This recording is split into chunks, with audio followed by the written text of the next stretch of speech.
Pour ceux qui étaient là à l'animation des dôles avec moi juste avant, maintenant bienvenue du coup à l'animation des tigres de Sibérie.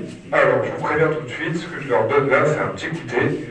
C'est pas leur ration quotidienne, hein. Leur ration quotidienne c'est plus des dizaines de kilos de viande par individu. Donc il se peut qu'ils ne se déplacent pas pour de si petits morceaux, parfois une fois chez pas. Dans cet enclos vous avez Harley et Xenia. Elles sont couchées au fond là-bas. Alors je vais tenter de les réveiller, on va faire un petit bout. Ça c'est fait. On commence. Ok. Donc les tigres de Sibérie, sinon, font partie de la famille des félins. On remarque chez cette espèce un dimorphisme sexuel. Le dimorphisme sexuel, c'est la différence qu'on retrouve entre mâles et femelles d'une même espèce. Donc les femelles vont peser environ 200 à 250 kg et les tigres mâles peuvent aller jusqu'à 350 kg. Mis à part ça, ce sont de très très bons chasseurs. On peut remarquer qu'ils ont les pattes avant plus courtes que les pattes arrière, donc ça leur sert, notamment quand ils veulent prendre proie par surprise, ils vont lui sauter dessus. Ils sont généralement camouflés dans les autres herbes, c'est assez facile avec leurs rayures qu'ils ont sur tout le corps. D'ailleurs, la manière dont ils vont abattre leur proie va varier en fonction de la taille de la proie. Les plus petites proies, ils vont les attaquer par derrière, afin de leur sauter dessus d'un coup et de leur briser les cervicales. Les plus grosses proies, ils vont les attaquer par devant, ils vont leur sauter à la gorge pour les étouffer instantanément. Ce qui en fait également de très bons chasseurs, c'est que, même déjà qu'ils sont très discrets, ils ont une vue qui est à 230 degrés, contrairement à celui qui est à 180, donc ils voient déjà beaucoup plus que nous, et ils ont également sur le museau de longues moustaches, comme les chats, que l'on appelle des vibrisses. Alors les vibrisses, ça leur sert aussi pour la chasse, puisque lorsqu'une proie qui est devant eux fait le moindre mouvement, ça envoie de l'air, et cet air est détecté justement par leurs vibrisses. Les tigres sont directement guidés par leur proie.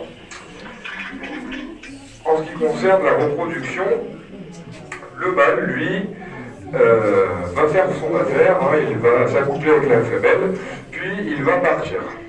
Voilà, c'est la femelle qui va se retrouver seule avec les bébés généralement.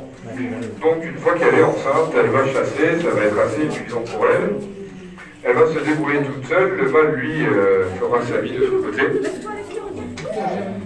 D'ailleurs, il y en a une qui s'est réveillée là, enfin ça arrive. Donc je vous disais que la femelle, elle va chasser toute seule, et lorsque les bébés vont naître, la femelle va cacher ses petits dans une tanière qu'elle aura fait elle-même ou dans un petit coin qu'elle aura trouvé pour partir chasser et revenir leur donner à manger. Le problème étant que les petits, souvent, peuvent mourir puisque d'autres prédateurs les trouvent dans leur cachette. Et quand la maman revient, les petits sont morts. Malheureusement, c'est la nature, c'est comme ça.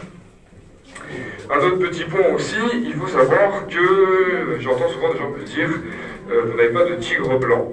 Alors les tigres blancs n'existent pas, à l'état naturel, bien sûr. En parc zoologique, on peut en retrouver, mais c'est une espèce qui n'existe pas, puisqu'à la base, en fait, un tigre blanc est un tigre qui a atteint d'une anomalie génétique, qu'on appelle le leucisme.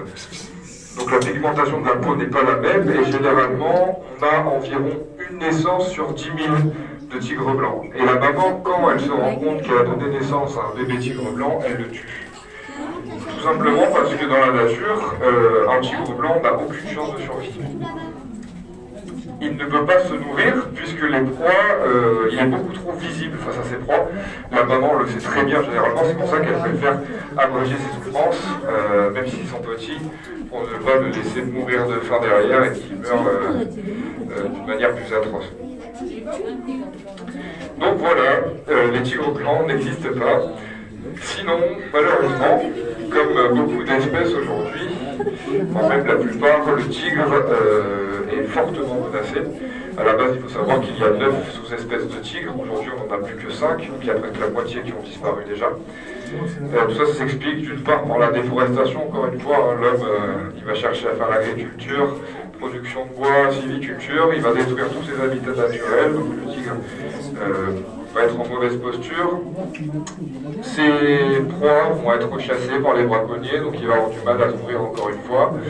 Et on va l'utiliser pour la chasse aux trophées. Alors la chasse aux trophées, ça a pour but de capturer un tigre, l'abattre à bout portant, et récupérer sa tête pour en faire un trophée sur le mur ou revendre justement les différentes parties de son corps comme les dents, les griffes ou quoi que ce soit sur le marché noir, les commercialiser. Donc encore une fois, si vous avez la chance de voyager et de faire par exemple une photo avec un bébé tigre, surtout ne le faites pas, puisque là-bas dans le tourisme on va vous dire que ce sont des tigres qui sont très bien traités, qu'il n'y a aucun problème, alors que c'est totalement faux. Les bébés tigres sont d'une part drogués lors des photos pour qu'ils restent calmes, puis quand ils grandissent, ils ne servent plus à rien, donc ils les mettent dans des cages jusqu'à ce qu'ils atteignent leur maturité et ils les abattent pour la chasse aux trophées encore une fois.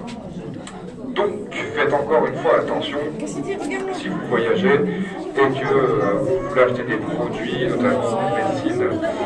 Faites attention à ce qu'il n'est pas marqué fait à base de tigre dessus sur les étiquettes. Parce qu'encore une fois, si on se mobilise tous ensemble et qu'on fait tous attention, on arrive à boycotter le marché, les tigres ne sont plus abattus. On pourrait sauver les espèces. Voilà. Merci de m'avoir écouté encore une fois. Je vous souhaite une agréable fin de visite. Si vous avez des questions, bonne fin de journée à tous.